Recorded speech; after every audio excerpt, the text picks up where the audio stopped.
नमस्कार। Social media पे आपने देखा होगा लगातार मंदिर चाहिए कि हॉस्पिटल चाहिए, एक जंग सी छिड़ गई है। तो मुझे लगा कि मुझे इस पर बात करनी चाहिए।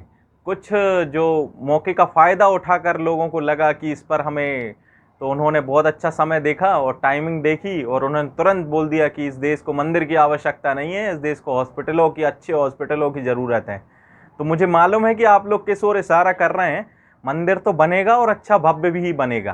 400 साल से हम जिस चीज़ की लड़ाई लड़ रहे थे और आज वो उसकी शुरुआत हो गई है, नींव भी डल गई है और अब वो बनने वाला है और 1-2 साल में भव्य मंदिर बन जाएगा। हाँ, लेकिन मैं ये बोलूँगा कि अब जो मंदिरों की आवश्यकता है, हो सकता है कि अब पर्याप्त मात्रा में इस देश में मंदिर हैं, लेकिन ऐसे लोगों को मैं बोलूँगा जो लोग जाते नहीं हैं, उनको भी मंदिर जाना चाहिए। क्योंकि कई मंदिरों में मैंने देखा है, मुझे भी दुःख होता है कि उन पे सेटअप बने हुए हैं और इलेक्ट्रॉनिक डिवाइस से पुजारी आते हैं, वो दबाते हैं, क्योंकि मंदिरों में लोगों की संख्या नहीं रहती। तो मैं लोगों से निवेदन करूँगा कि मंदिर जाना चाहिए, क्योंकि ये जो हमें एक मार पड़ी है, भगवान ने, हो सकता है ये भगवान ने हमें एक आगे के लिए, भविष्य के लिए एक सबक सिखाने के लिए किया हो, कि इसीलिए हमें कोरोना जैसी बीमारी से हमें जूझना पड़ रहा है आज।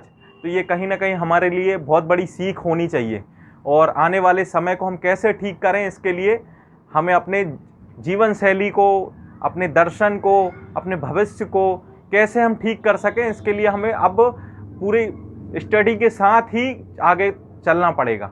अब दूसरी बात, लोगों ने बोला इस देश को अच्छे हॉस्पिटलों की ज़रूरत है, इस देश में हॉस्पिटल नहीं है। मैं बोलता हूँ इस देश में हॉस्पिटल पर्याप्त मात्रा में थे। अगर मैं बात करूँ तो आज भी महानगरों में, छोटे शहरों में कभी ऐसी हौच पौच नहीं हुई, कभी बिस्तरों की लड़ाई नहीं हुई कि बेड नहीं मिल रहे हैं, सारे हॉस्पिटल बुक हों। आप, अगर मैं एक उदाहरण दूं, घर की बात अगर मैं करूं तो एक घर में 5 सदस्य होते हैं और पर्याप्त मात्रा में 1 या 2 टॉयलेट से हमारा काम हो जाता है। अगर किन्हीं परिस्थितियों में अगर कुछ गड़बड़ी होता है तो हम क्या करेंगे, अपने 1000 स्क्वायर फीट के घर में 5 टॉयलेट बना लेंगे। ये कैसी बेतुकी बात है भाई। हमारे, ये चीज़ हमें सोचना पड़ेगी कि पर्याप्त मात्रा में हमारे यहाँ हॉस्पिटल थे, लेकिन ये विपत्ति हमारे बीच में आई, कोरोना जैसी महामारी जो 100 साल के बाद आई, आज़ादी के बाद काफ़ी लोग इस देश में लोगों ने देखा, काफ़ी लोगों ने, सबके लिए लगभग नई थी ये बीमारी और हम सभी इससे जूझ रहे हैं। लेकिन मुझे ऐसा लगता है कि आने वाले समय में हम, आवश्यकता किस चीज़ की है, तो मैं बोलूँगा कि हमें आने वाले समय में हॉस्पिटलों की आवश्यकता कम, मंदिरों की आवश्यकता कम, तो हमें आने वाले समय में हमें ज़रूरत होगी तो अच्छे खेल मैदानों की, जहाँ पर हमारे बच्चे खेल सकें, जहाँ पर हमारे जवान दौड़ सकें, एक्सरसाइज कर सकें।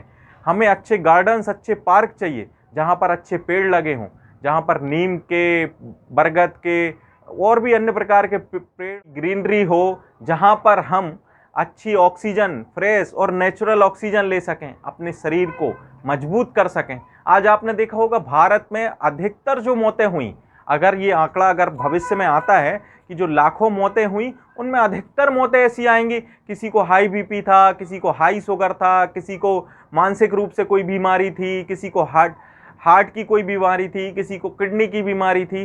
तो कोई ना कोई, किसी ना किसी, या फिर किसी का वेट अधिक होगा, वजन, जो वजन से वो जूझ रहा होगा, ऐसी लगातार जो मौतें हुई वो वैसी ही लगभग मैं मानता हूँ कि अधिकतर मौतों का जिम्मेदार बीमारियां ही थीं। तो आने वाले समय में ये बीमारियां कम हों, लोग स्वस्थ हों, उनकी इम्यूनिटी अच्छी हो, वो रोग प्रतिरोधक क्षमता के साथ बड़ी से बड़ी बीमारी का सामना कर सकें, तो हमें इनकी आवश्यकता है।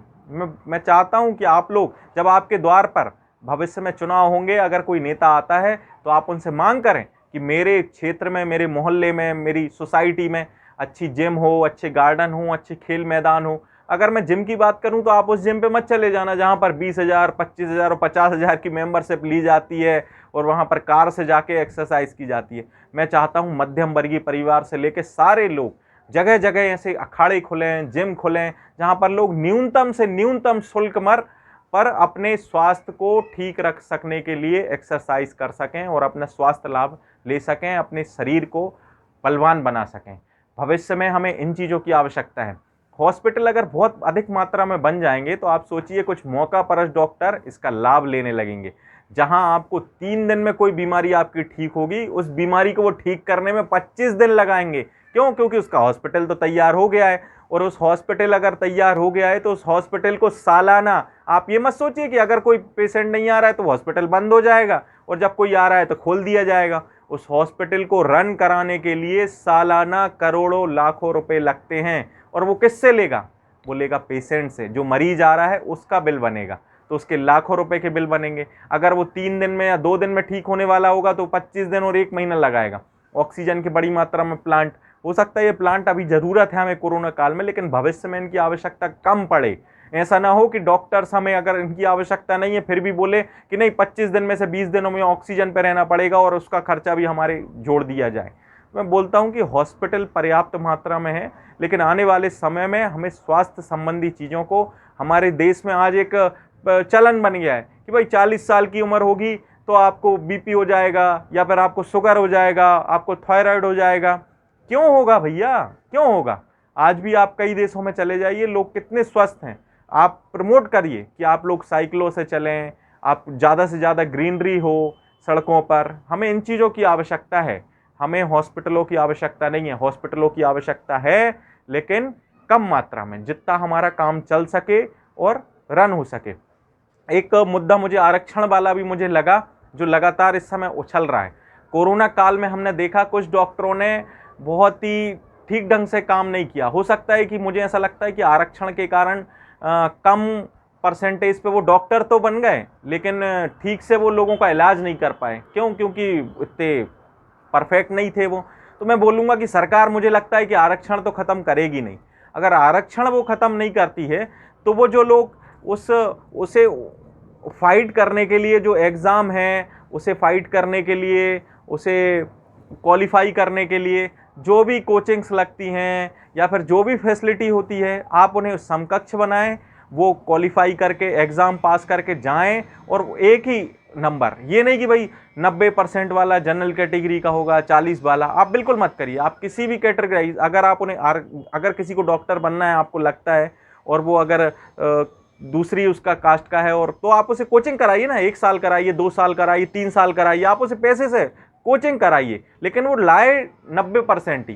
क्योंकि डॉक्टर, मुझे ऐसा लगता है अन्य पेशों की अपेक्षा जो डॉक्टर का जो पेशा होता है वो किसी की जान के साथ खिलवाड़ करने का ना हो, क्योंकि एक एक जान कीमती होती है। आपने देखा कैसे बहुत सारे परिवार अनाथ हो गए हैं इन प्रयोगशाला के कारण। कुछ बहुत अच्छे डॉक्टर हैं जिन्होंने बहुत अच्छा काम किया है, जो मैं आज भी देखता हूं कि जो आज भी, मैं अपने बच्चे का उदाहरण देता हूं।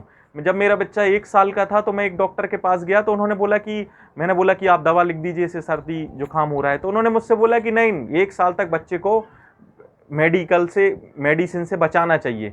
उन्होंने बताया कि आप हल्दी में माँ के दूध के साथ उसको दीजिए, और वाकई में वो 2 दिन प्रयोग करने के बाद बच्चा बढ़िया हो गया। तो ऐसे डॉक्टरों को मेरा बहुत ज़्यादा प्रणाम है, जो अच्छा काम कर रहे हैं। लेकिन जो मौका परस्ती कर रहे हैं, ऐसे डॉक्टरों को सबक सिखाना भी ज़रूरी है, और भविष्य में सरकार को भी ऐसे कड़े कानून लाना चाहिए जिससे इस पेशे में तो गंदगी ना फैले बिल्कुल भी। और भविष्य में कुछ अच्छे इंस्ट्रक्शन के साथ, ये वक्त तो हमारा गुजरेगा, हो सकता है साल या 2 साल लग जाएं, लेकिन हमें अब आने वाले समय के लिए हमें परिपक्व होना पड़ेगा, हमें तैयार होना पड़ेगा, और एक नया रोड मैप तैयार करना पड़ेगा। इसी को लेकर मैं आप लोगों के पास आया था। कमेंट जरूर करिएगा, जरूर बताइएगा, कुछ छूट गया हो, कुछ जोड़ना हो। आने वाले वीडियो में मैं बताऊं इसके बारे में कि क्या मुझसे छूट गया था या मुझे कुछ नया बताना चाहिए। ज़रूर कमेंट करिएगा, और सब्सक्राइब भी करिएगा, क्योंकि सब्सक्राइब करने का मैं अभी तक नहीं बोलता था, लेकिन मैं इसलिए बोल रहा हूँ कि मैं आप लोगों के साथ जुड़ा रहूँ, कनेक्ट कर रहूँ, और ये संवाद मैंने आप लोगों के लिए प्रारंभ किया था। नमस्कार।